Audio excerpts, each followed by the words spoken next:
Y bueno, para arrancar, queremos que nos cuentes a todos y al público en general qué es este decreto que emitió Milei y qué es el fundamento que dan ellos para poder pasarla a Sociedad Anónima al Banco Nación. Primero me parece importante ubicarlo en el contexto, porque el contexto es que el presidente saca este decreto en el marco de la crisis de la criptomoneda Libra, es decir, cuando él queda instalado a nivel mundial como un criptoestafador, con repercusiones en todo el mundo y sobre todo en los Estados Unidos, donde iba casualmente a viajar y donde se iba a ver, además de con Trump, con el Fondo Monetario Internacional, en el marco del intento de acuerdo con el fondo que está llevando adelante el gobierno. El Banco Nación ha sido históricamente un bocado sumamente apetecido por las políticas neoliberales, por el poder económico, tanto local como por el capital financiero internacional. Eso hizo que en todos los momentos donde tuvieron la posibilidad de tener control sobre el Estado, es decir, gobernar, intentaron privatizar el banco. Esto ocurrió en la etapa de la dictadura, en la etapa de Martínez de Oz, esto ocurrió en la etapa de Menem y Cavallo, esto ocurrió en la etapa de Macri, y esto también ocurrió y está ocurriendo en la etapa de Milei. En todos los casos, la importancia del Banco Nación, la importancia para la comunidad, para sus trabajadores, pero para las pequeñas y medianas empresas, para los productores agrarios, para buena parte de las provincias argentinas y demás, ha hecho que en general siempre hubo mucha resistencia y nunca se lo pudo hacer.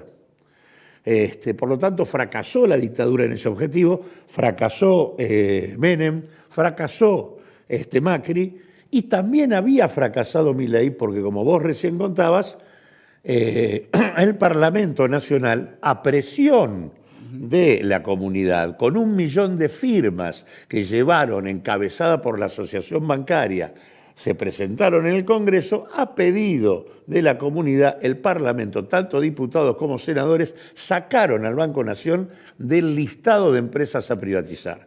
Lo que hace el presidente en este contexto de criptoestafador y yendo a los Estados Unidos es ir con este decreto bajo el brazo para decirle a Trump y al capital financiero internacional y al fondo, mira, traigo la joyita que nadie te trajo para que por favor pasen dos cosas, me banques en el acuerdo con el fondo y además me pares un poco las denuncias que están creciendo en los Estados Unidos a partir de la criptoestafa. Ese es el marco en el que se juega esto y eso habla de dos cosas, de la mala situación del presidente, pero también de la relevancia que tiene el banco, que diría la joya más importante que queda sin vender prácticamente y que quieren ofertar para conseguir financiamiento, porque básicamente un esquema de política como el que este gobierno tiene solo se sostiene con más deuda o con ventas de grandes herramientas que nuestro Estado tiene para defender una política más soberana. En ese marco se juega y lo que hay que decir es, efectivamente el Parlamento había sacado al banco del listado a privatizar.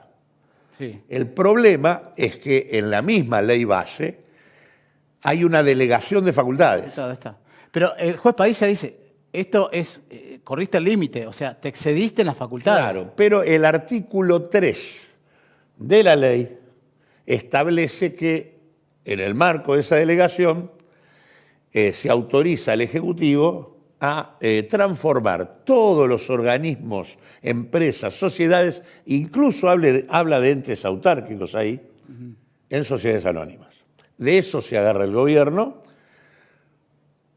pero si luego quisiera privatizarlo, ahí sí necesitaría una ley, porque eso no lo permite la delegación de facultades. Igualmente viene muy bien lo que hizo Ramos Padilla, porque ya frena la situación y abre algo que es lo que debiera pasar. ¿Qué es lo que debiera pasar? Este decreto, que es un decreto delegado, delegado por la delegación de facultades, debería ser rechazado por el Congreso No, Nacional. pues hasta la otra. Ahora cuando empiecen las sesiones se puede reunir el Senado, decir, bueno, juntamos los 2 tercios. Se reúne la comisión bicameral que trata el problema de los decretos de necesidad y urgencia y los decretos delegados, y esto tiene que ser rechazado por el Parlamento. Si no lo hace, cosa que entra dentro de las posibilidades, porque es un desastre lo que viene haciendo el Parlamento en esta materia.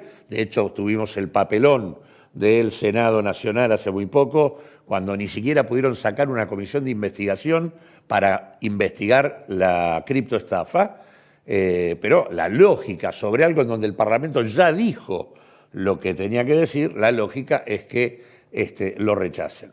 Por lo demás, hay una serie de efectos en materia de política económica y de soberanía nacional y territorial que están en la base de la discusión del banco. El banco es la herramienta financiera principal del Estado argentino. El banco es maneja la 1/4 parte de los depósitos y de los préstamos del sistema financiero nacional. El banco... Es el banco más grande, es el primer banco del sistema.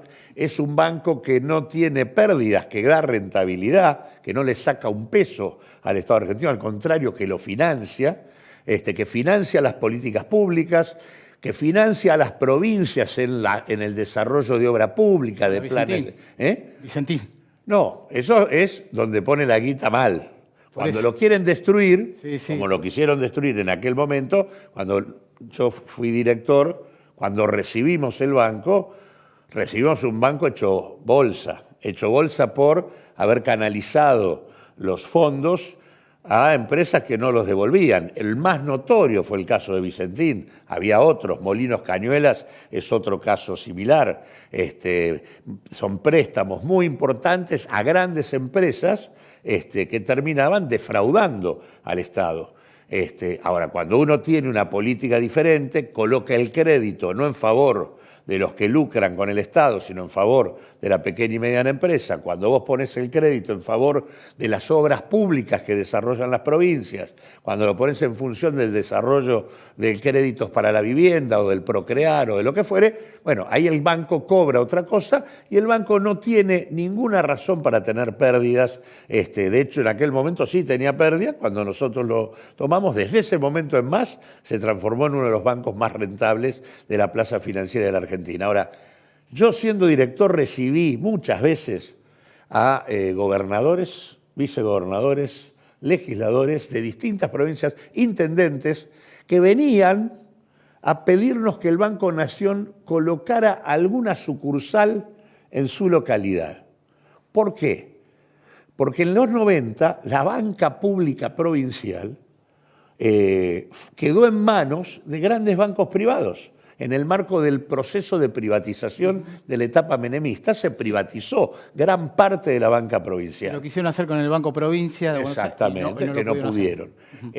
Por ejemplo, en la zona norte normalmente es el Banco Macro el que concentra el control de los principales bancos públicos provinciales. Qué sé yo, en Río Negro es el Banco Patagonia el que tiene el acuerdo con el gobierno de la provincia. Ahora, ¿qué pasa? Resulta que esos bancos que solo van a donde hay posibilidad de hacer negocio, no ponen sucursales en todas las localidades de las provincias en las que ellos manejan aparte los depósitos de los trabajadores del sector público, ¿no? Son bancos que reciben fondos permanentemente. Bueno, en realidad venían y nos decían la gente de Jujuy o de Salta, por ejemplo, venían y decían, bueno, no tenemos ni siquiera un cajero en tal localidad. Necesitamos, por favor, que el banco... Venían a pedirle al Banco Nación lo que debería ser, naturalmente, el Banco Público Provincial, pero que en ese caso era un banco privado. El propio hoy gobernador Bereltinec, que en ese momento era senador, me vino a ver por intendentes y por localidades donde no estaba el Banco Patagonia, a pesar de tener el acuerdo en la provincia para abastecer de asistencia financiera a toda la provincia. O sea,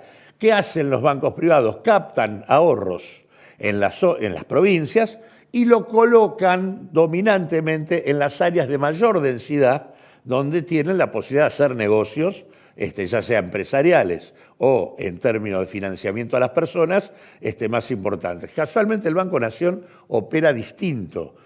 hace negocios rentables y con esa rentabilidad subsidia líneas de crédito de fomento, de desarrollo regional, de desarrollo productivo, de financiamiento hipotecario, digamos, ese tipo de cosas. Es un instrumento de desarrollo para el país, un instrumento para fomentar el desarrollo del país.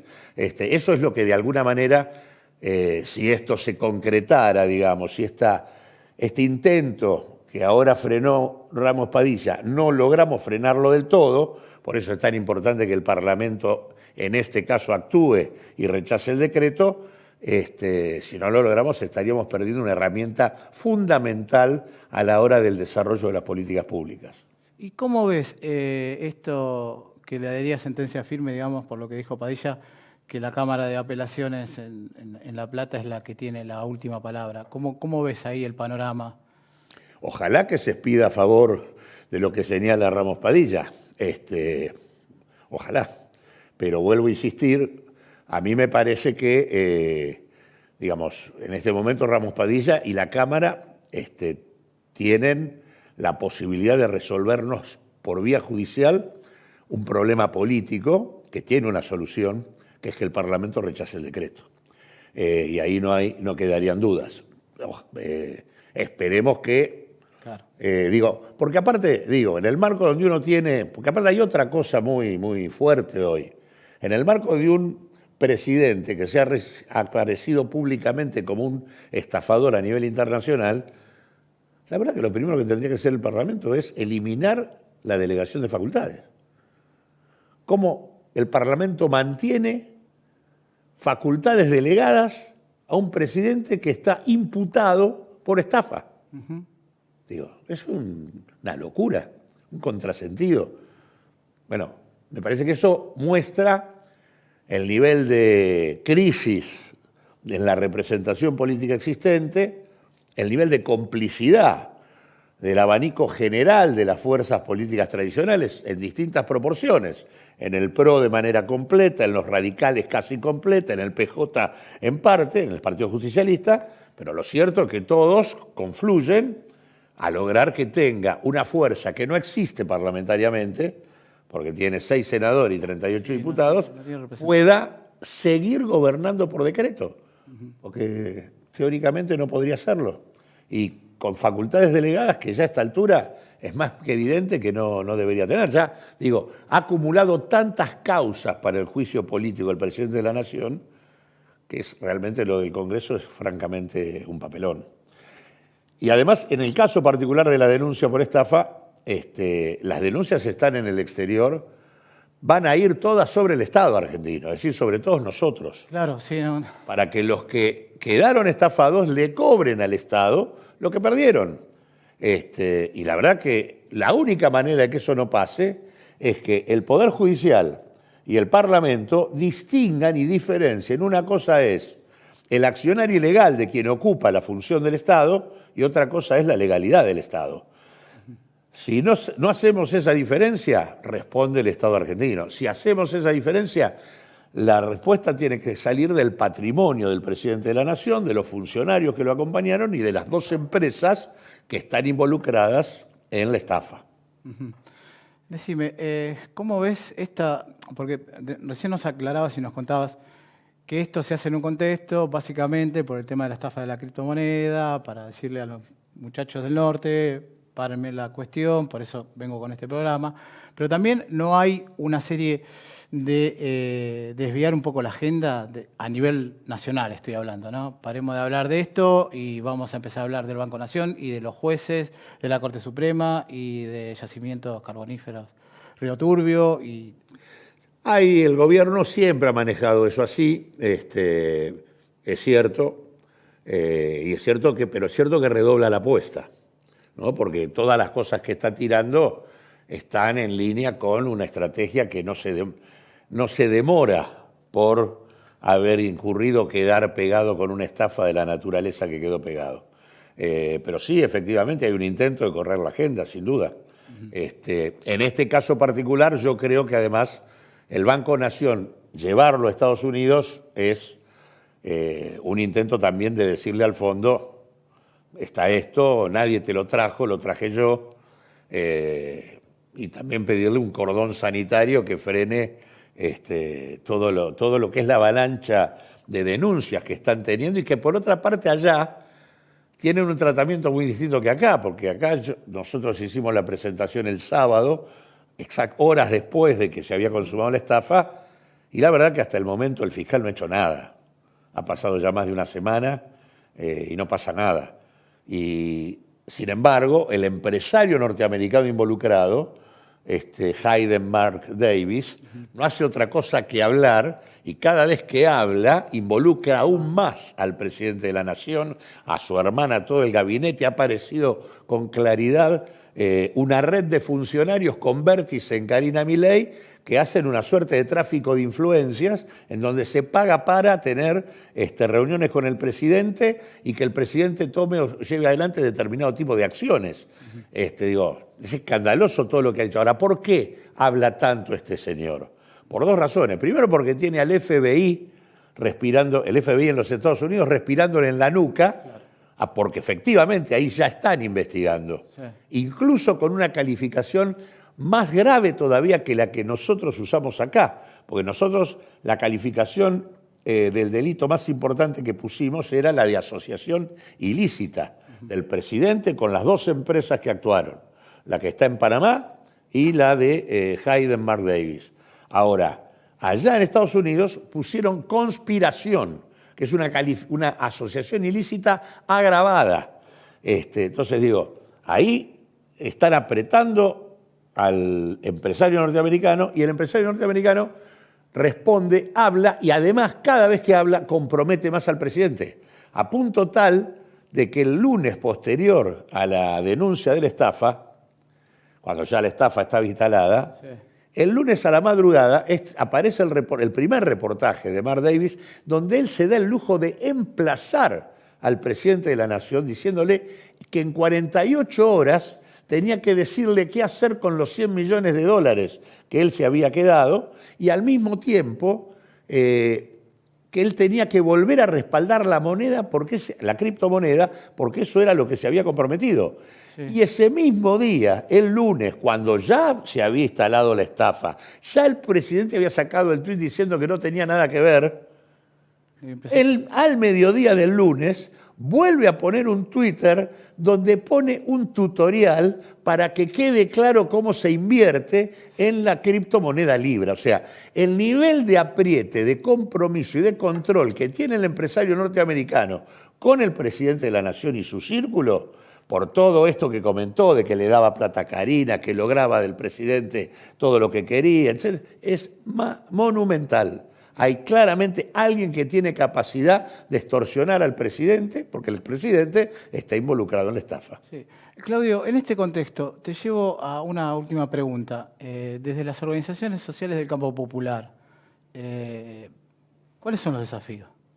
¿Qué es lo que hay que hacer? Yo creo que el desafío, a diferencia de lo que dicen los que son cómplices de esto, que hay que dotar de gobernabilidad a este gobierno, en realidad lo que hay que garantizar es la ingobernabilidad de este gobierno. Es decir, hay que tener la capacidad de movilizar en unidad para confrontar con estas políticas en el terreno social y hay que ser capaces de buscar mecanismos para garantizar que la elección del 2025 permita modificar la composición legislativa que tenemos hoy en el Parlamento Nacional. Porque el problema que hay hoy no es que en estos 15 meses no hubo movilizaciones, no hubo cuestionamientos, no hubo discusión sobre lo que estaba pasando. El problema es que vos tenés una movilización multitudinaria para defender la universidad y tenés un Parlamento que empuja una ley de financiamiento universitario y después termina dándose vuelta y bancando un veto. Sí, tal cual. O tenés una ley de financiamiento para los jubilados que luego son los cagan a palos, además, y después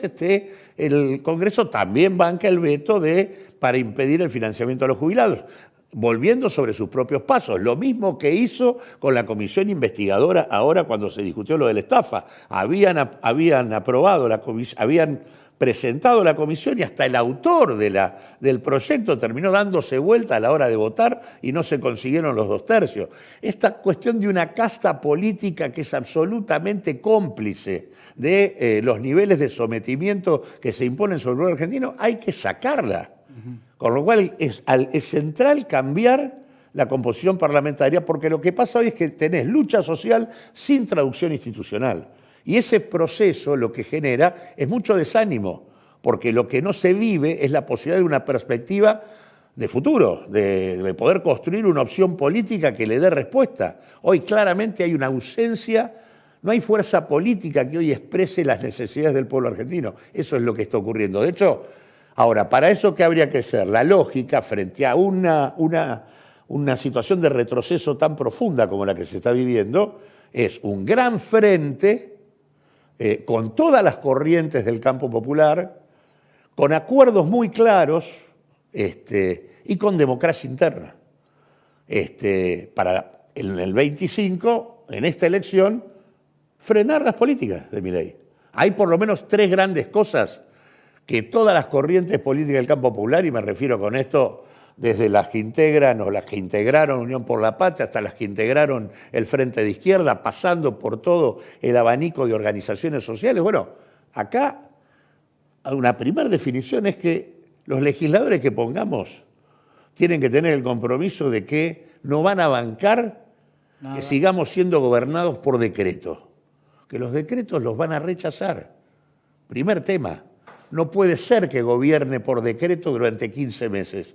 Ninguno de los decretos de necesidad y urgencia con los que se ha sostenido, e incluso este último del cual estamos hablando, ninguno ha sido rechazado, a pesar de que tiene una fuerza minoritaria el presidente. El segundo gran tema es impedir la dolarización del... y segundo, otro tema institucional, y que se va a promover el juicio político. Claro. Rechazar los decretos e ir por el juicio político, porque nosotros tenemos que terminar con este gobierno.